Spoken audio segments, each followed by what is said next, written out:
Est-ce que, durant les enseignements du scrutin passé, vous allez revoir, vous comptez revoir votre façon de faire la politique? Merci. Ce sont les deux dernières questions de la partie française. Après, nous allons passer au Wolof. Ouais. Merci à vous. Vous dites, qui a dit qu'on va abroger partiellement? Bon, il a émérité le ministre. Qui c'est celui-là? Elmar Ndiaye. Sur un plateau télévisé, il a émérité. C'est le ministre des Transports. Il n'a qu'à s'occuper de transport et ne plus parler de tout. Alors vous, quelles sont les questions que vous m'avez posées? Moi, je discuterai quand seulement une initiative sérieuse sera prise et qu'un débat sérieux sera engagé. C'est tout. Est-ce possible? C'est bon. C'est bon. Si c'est possible d'abroger ou pas, quand le débat sera sérieux, on l'engagera. Voilà. Le ministre des Transports n'a qu'à s'occuper des accidents de la route. Déjà, il a suffisamment à faire plutôt que de les aventurer sur le terrain.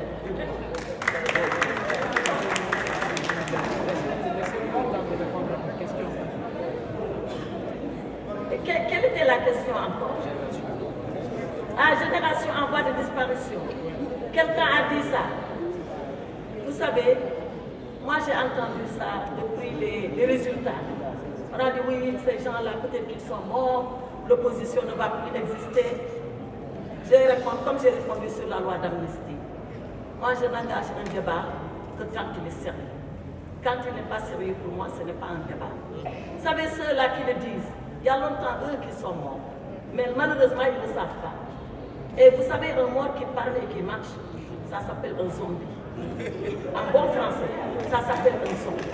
Moi, quelqu'un qui a déjà perdu depuis très longtemps, qui ne sait pas qu'il a perdu, et qui pense renaître parce qu'il y a un parti de jeunes triomphants et qui s'accroche à cet attelage-là, pour moi, ce n'est pas celui-là ou celle-là qui nous fera la leçon. Je refuse cette leçon-là.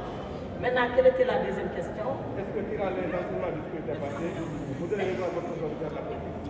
Mais moi, je ne connais qu'une façon de faire la politique. Et c'est ce qu'on a toujours fait ici. C'est ce qu'on m'a enseigné. La seule façon de faire la politique, c'est d'abord d'avoir ses convictions, ses fortes convictions. La seule façon de faire la politique, c'est de se dresser, de se bagarrer, d'engager le combat politique pour que ces idées puissent être consacrées. Et vous savez, en politique, la défaite n'est pas une honte. Elle fait partie de la compétition électorale et elle doit vous enseigner. Nous tirerons toutes les leçons de ce scrutin du 17 novembre et croyez-moi, comme Phénix, nous allons renaître de nos cendres et comme Phénix, nous allons déployer nos ailes et comme Phénix, nous allons engager le combat politique et comme Phénix, nous renaîtrons, nous vaincrons et nous serons toujours au service. Merci. Mais il faut comprendre qu'au Sénégal, nous avons ce qu'on appelle la LOL, c'est-à-dire la loi organique portant loi des finances.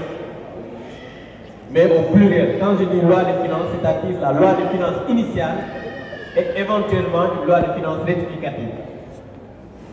Et cette LOL dit que la loi des finances initiale doit être votée au plus tard pendant 60 jours.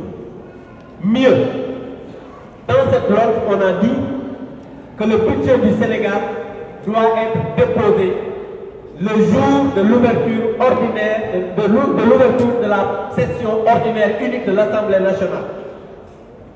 Et la session ordinaire est ouverte au plus tard dans la première quinzaine du mois d'octobre et se ferme au plus tard le 30 juin de l'année suivante. Aujourd'hui, à l'état actuel, il n'y a rien, je dis bien rien, qui fait qu'on peut demain utiliser un 86.3 parce que la Constitution dit clairement à l'article 86, le Premier ministre, après délibération du Conseil des ministres, peut engager le gouvernement à voter la loi des finances initiale, le Premier ministre. Alors que ici, c'est le ministre des Finances qui présente la loi des finances initiale. Parce que souvent les gens, ils lisent les textes selon leur guise. Parce que vous avez dit, oui, le ministre, non, on a dit que c'est le Premier ministre qui peut engager le gouvernement après délibération du Conseil des ministres. Il faut bien lire l'article 86. Et ensuite, l'alinéa suivant dit que le Premier ministre peut engager d'autres projets de loi qui peuvent être votés sans débat. Et tout à l'heure, Madame le ministre l'a dit, c'est quand il y a des difficultés pour voter une loi de finances initiale. Donc il ne faudrait pas que les gens disent ici que oui, on peut engager le 86, comme si on a des députés qui ne seront pas responsables. Nous voudrons rassurer les Sénégalais que les députés de Takuwalou Sénégal ne seront jamais une entrave pour qu'on puisse avoir un budget ici au Sénégal. Ça, je pense qu'il faut que ça soit clair, mais aussi il faut que les gens de l'autre côté lisent bien les textes. S'ils ne comprennent pas, qu'ils viennent demander et nous allons faire une consultation gratuite, sans paiement, pour leur expliquer exactement comment il faut faire pour voter le budget tranquille. Je vous remercie.